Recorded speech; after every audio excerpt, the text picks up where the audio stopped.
All right, want to welcome you to Losing to Live tonight, and we got a very special guest speaker that's going to be joining with us, and he is one of the men that's featured in my new book, Get Off the Couch, and he's going to come tonight and share his story, his testimony of how he's lost over half of himself. When he arrived here at 499 pounds, and now tonight he's going to share how God has transformed his life. So let's welcome Chris Wilcox as he comes to share with us tonight. Let's give him a great hand, okay? 280 pounds, 280 pounds.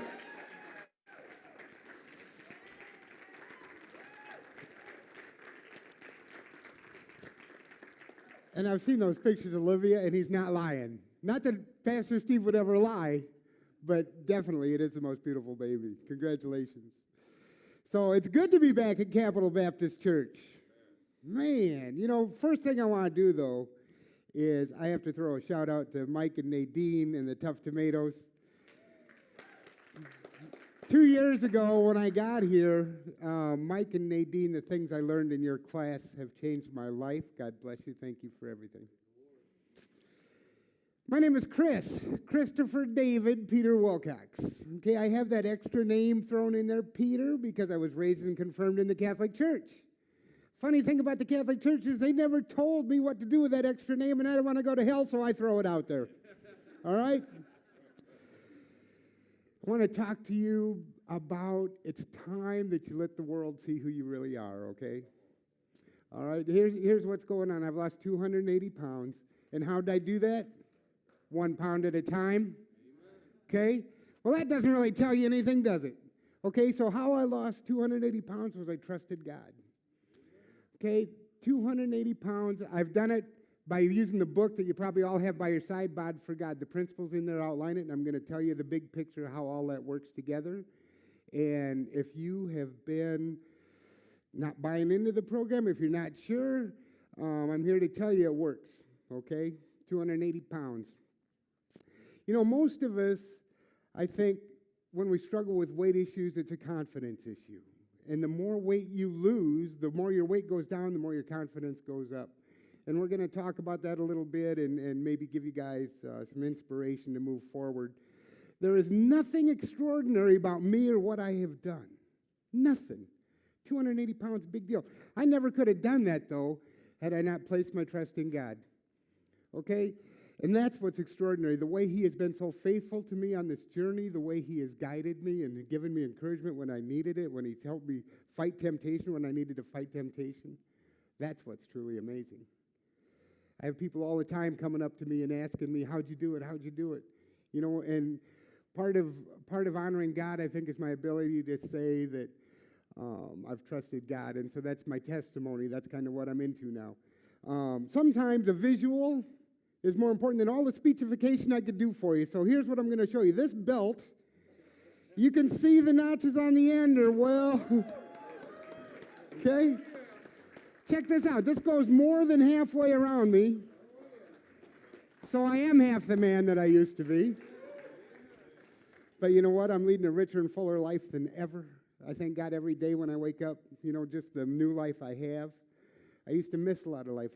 My family would want to go somewhere, and I'd say, I think I'll stay home. I got things to do. But that wasn't the truth. It's because I knew they were going to the mall, and I didn't want to walk at the mall. They'd say they were going to the amusement park. I'd say, I don't want to go to the amusement park. It's too hot or whatever. But really, it was because I knew I'd have to be on my feet all day. And so I missed a lot of life. And you don't have to do that. You just have to apply these principles in Bod for God and move forward. So, if I could have the next slide.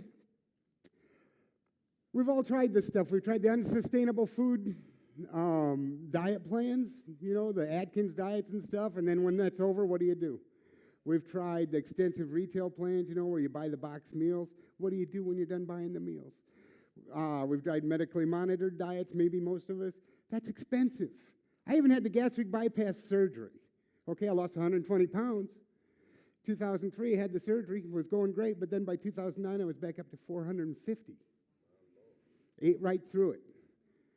And if you watch The Biggest Loser, they all have that scar down their belly because that's not a sustainable lifestyle. Okay?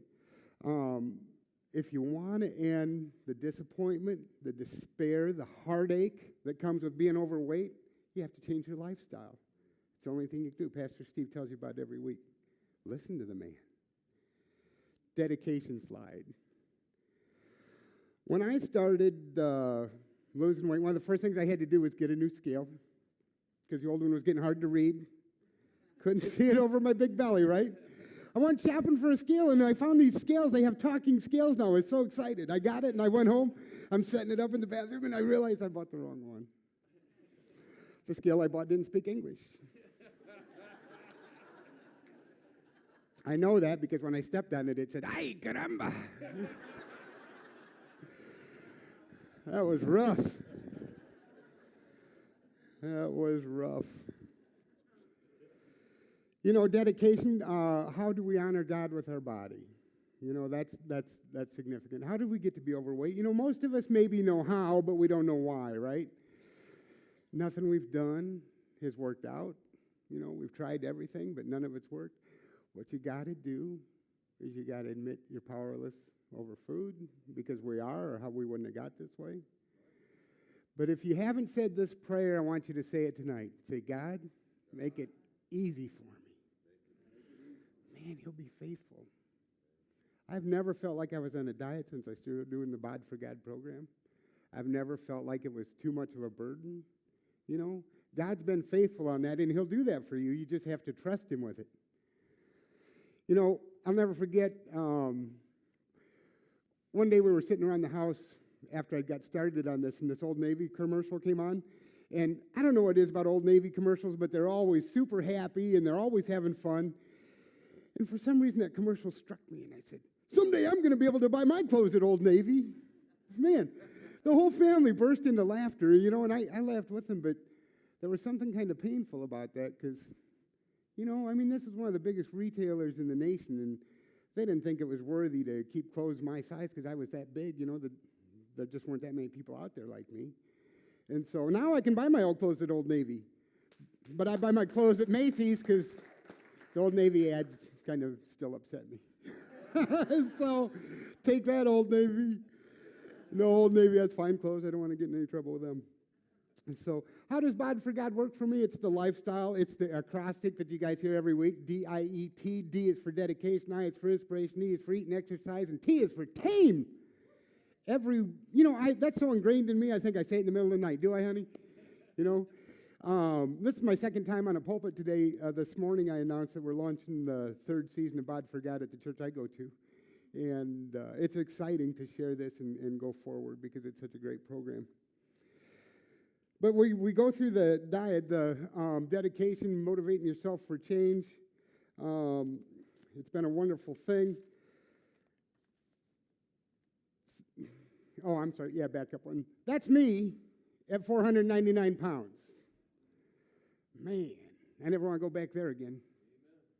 Talk about inspiration. How did I get my inspiration? I used to be an aspiring stand-up comedian, and The Biggest Loser was holding auditions at the Washington Convention Center. So I thought, this is my ticket to fame. I'm going to go get on The Biggest Loser. Everybody will know me, and then weight loss had nothing to do with me wanting to be on The Biggest Loser. But imagine my disappointment when I got there and there were over 1,000 people wanting to get on that show. Man, and imagine my further disappointment when I realized the auditions were on the second floor. Took me over 40 minutes to get up there to that audition because everybody was waiting for the elevator. Show pays $250,000 and nobody was willing to climb one flight of stairs for a chance at that brass ring. That was crazy. But anyway, the audition went well. They liked me. They called me back 3 times for on-camera interviews, and I was sure I was going to be on the show, right? So I started checking the show out a little more. I hadn't really watched it that much, and I saw that sometimes they have a qualification episode at the beginning where 3 people have to compete, run a mile or something to get on the show, and I thought, I can't do that. There is no way I can do that. So I decided I better start getting in pre-Biggest Loser shape, so I'll go for a walk. I walked down to the end of my street, and when I got to the end of my street, I was winded and sweaty, and I turned around to look to go home, and it was all uphill. That was my aha moment. I said, God, I can't do this. You got to make this easy for me. Well, he did. He did. I got home, and the answered prayer that I didn't recognize at the time, the first thing I did was I went in the house and I got on Facebook and I said, I'm 451 pounds. I've got a good chance to be on The Biggest Loser, but I can't do it right now, so I need your help.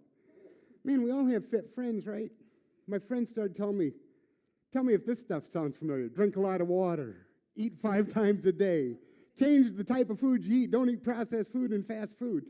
And so fit people know that all along. You know, all the time people ask me, how did you lose the weight? And I always tell them, well, I watch what I eat and I exercise. Who knew? You know, right? Who knew? It's so fundamental. I tried everything first, though. I tried pills. I tried surgery. I tried it all. None of that worked. But this is all working for me now. Oh, man. What else we got up here? You know, this is probably one of the biggest things about Biggest Loser, the incremental change, the small steps. Just embrace that. Because, like I said, I've never felt like I'm on a diet. I've just continually added to what I'm doing. And really, I'm kind of amazed at the things I can do now. You know, like I did a 2-mile on the elliptical the other day in 16 minutes. Yeah. The first time I was ever on an exercise machine, I couldn't even go a half a mile, and I thought I was going to die. It was a good time to spend with God, though. I was, praying a lot. Dear God, get me off this thing. Just get me off this. Oh, man. So you're tired of making excuses for not joining in on life's activities? Do you wish people knew who you really were? Because you know what? That's the real world out there. They judge us. When we're overweight, they treat you differently. Actually, that's getting kind of be a thing now because people treat me differently. And I think, I'm the same guy that I always was. But people are going to be how they are going to be. This is between you and God. This is definitely between you and God. And you need to make that connection and trust Him to carry you forward. Because it is really time that you showed the world who you really are. And when you get your body right, when you get your mind right, when you're walking with God, then that's who you really are, right? Eat and exercise. Eat and exercise. I'll never forget. This is one of my favorite stories because this is true. One night after I first started Bod for God, the idea of a bowl of ice cream had come into my head. The family had gone to sleep, and I started thinking, I'll just have a little bowl because, I'm doing Bod for God. And then I thought, no, I'm not going to have a little. Maybe I'll just have a spoonful, And finally got to the point where I was thinking about licking the lid, and I said, no. This is how you got to be that way.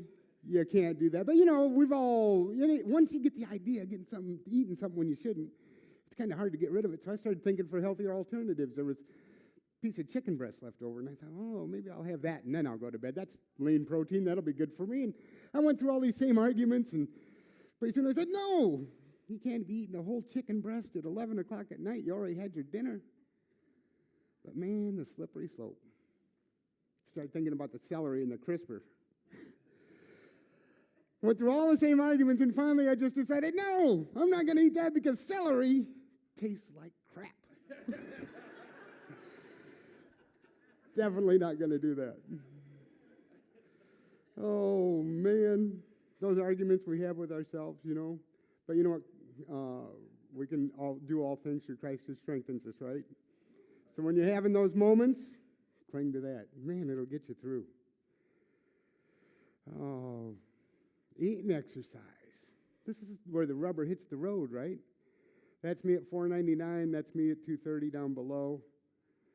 Man, there's a difference. I didn't used to have a neck, did I? Anyway, it's less about what you eat and more about it's less about how much you eat and more about what you eat, right? Because I never feel hungry, but I feel like I'm eating all day. I eat the same thing for breakfast every day. You don't have to do that. Maybe have 3 or 4 things that you like. And then just keep it in the calorie range that you want to be, and then just have that for breakfast every day. For lunch, I pack my lunch and take it with me every day. There's an apple, some almonds, maybe a protein bar, some beef jerky. And then my trigger's boredom. When I eat, when I'm bored, I eat. And so if I reach for something like that, as opposed to like Girl Scout cookies, it's that time of year, Satan. Anyway, I reach for those type of things, and I'm eating all day. And then when I get home, I'm not overly hungry either. And so then for dinner, we eat a sensible lean meat, vegetables and some fruit, some salad, and it's good to go. And it's easy to keep your calories where you want them if you plan ahead. Just today we went to BJ's and we bought a 10-pound bag of almonds. And my daughter was good enough to bag those in 1-ounce servings into the snack bags. So I got those good to go. When I have to go to work in the morning, I throw my apple in, I throw my protein bar, I throw my almonds. Plan ahead. Makes life easy. You don't have to make choices. I used to be the kind of guy that would go to a restaurant and I would look for the most food for the buck. Really, I didn't care what it tasted like. I never looked for the things that looked like they tasted the best. I looked for what was the biggest portions. And that's how I lived my life. Another way, when we honor God, do you think it honors God when you stop at a drive-thru on the way home to eat dinner? I used to do that. I'd go get a quarter pounder of cheese, large fry, and a large drink on my way home from dinner. Sometimes I'd get 2 because 1 burger wasn't going to be enough. And then when I'd get home, I'd stuff the wrappers in the trash before I go in the house, and then I'd eat my dinner. And then I'd snack after dinner. And that's not honoring God. Do you think it's honoring God when you eat convenience, junk food, fast foods and stuff? Or do you think it honors God more when you eat the stuff that he put on the planet for us, the abundant food that he provided for us already, as close to the way God created it? Because that's what's healthy for us. In his divine wisdom, that's what he put on the earth for us to eat. There's another thing to that. When you eat those snack foods and when you eat that junk food and that kind of stuff, that takes away, there's something to preparing a meal and sitting down for a meal with your family. I think God thinks that's important. Family is so important. And when you have the opportunity to share with your family and share in the preparation of the meal, that's a way to honor God. When you're thinking about, I'm not going to go to the gym today, do you think it's God that's putting those ideas in your head, or do you think it's Satan, right? Who are you going to listen to? You honor God with your body by listening. And it's so intuitive, really, because you wouldn't be having that argument if you didn't know already what you should be doing, right? So I always like to listen to God when I don't feel like going to the gym. And he is a good workout buddy, that's for sure. So what else we got? It's just all the simple things. The park a little farther from the store, take the stairs when you can. Building muscle mass. One, it's kind of fun to show the pipes, But if you left your car idling in the driveway all night, do you think you'd be surprised how much gas it used by morning? None of us would do that, right?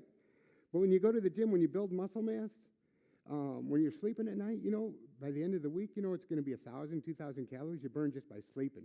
That's an exercise plan I can get into, right? So if you don't like doing the exercise, you know what? You just got to do it. Sorry to tell you.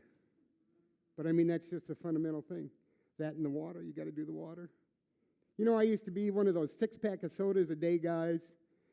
Man, and then I got to the point where I do 1 a month, or 1 a week, or 1 a month. And I don't even do that anymore. When I'm thirsty, I go for water.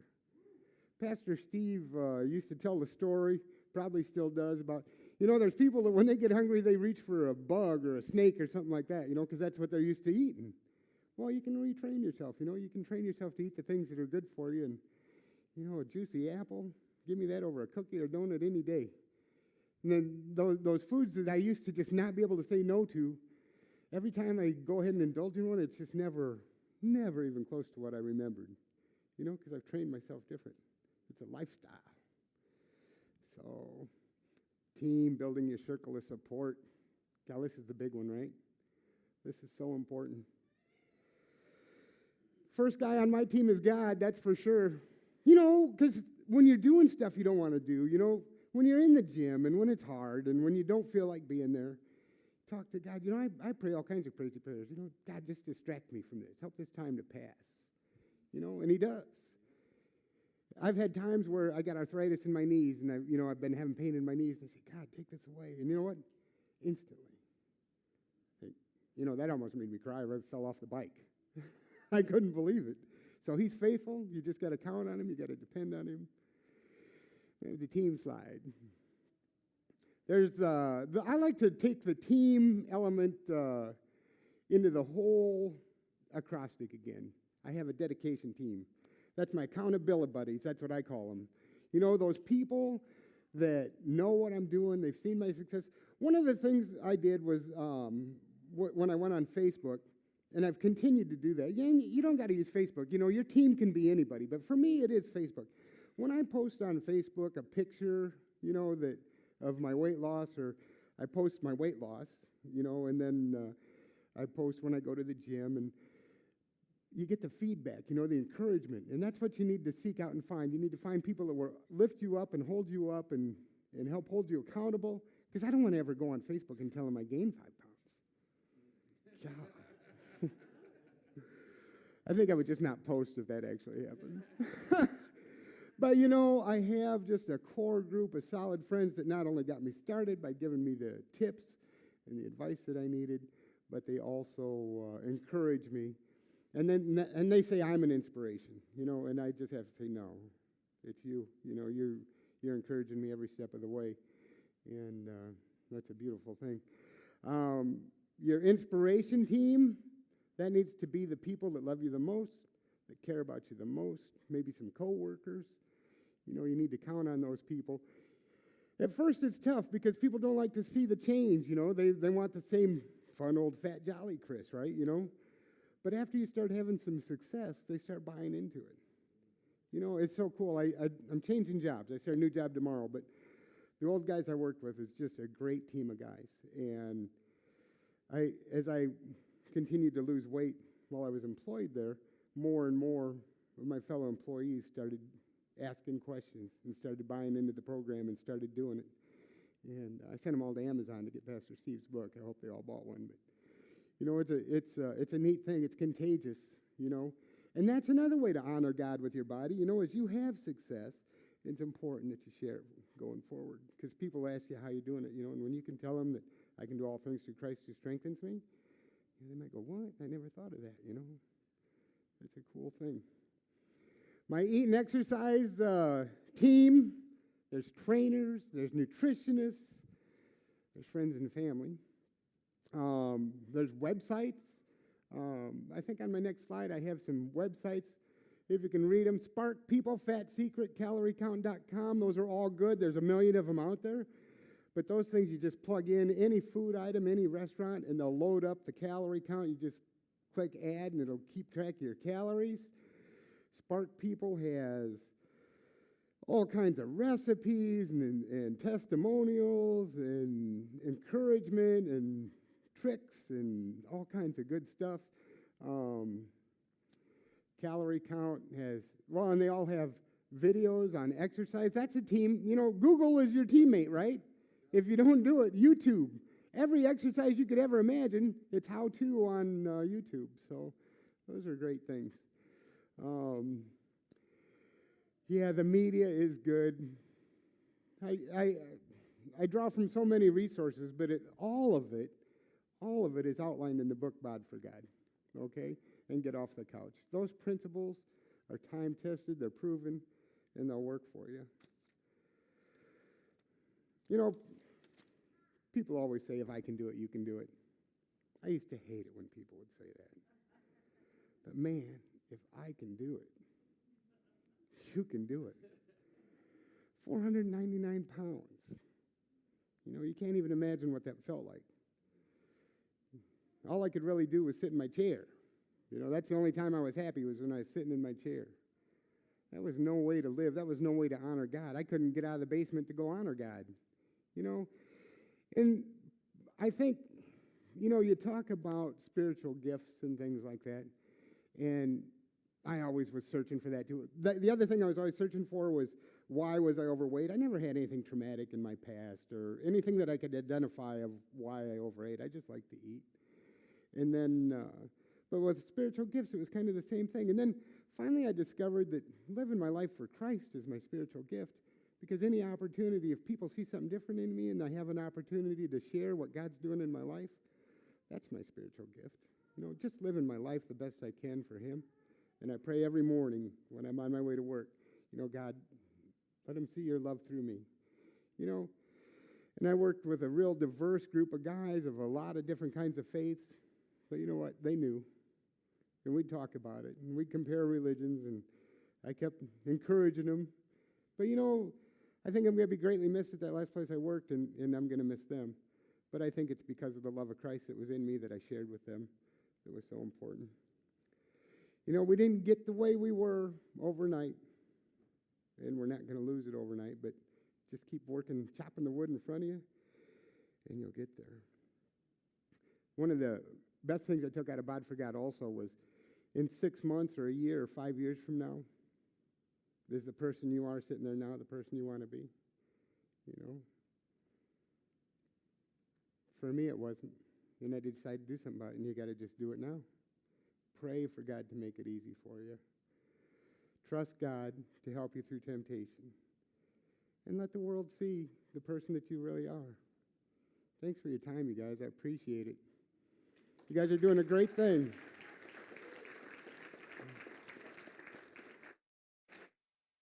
Thank you. Thank you. All right, that's awesome. That's awesome.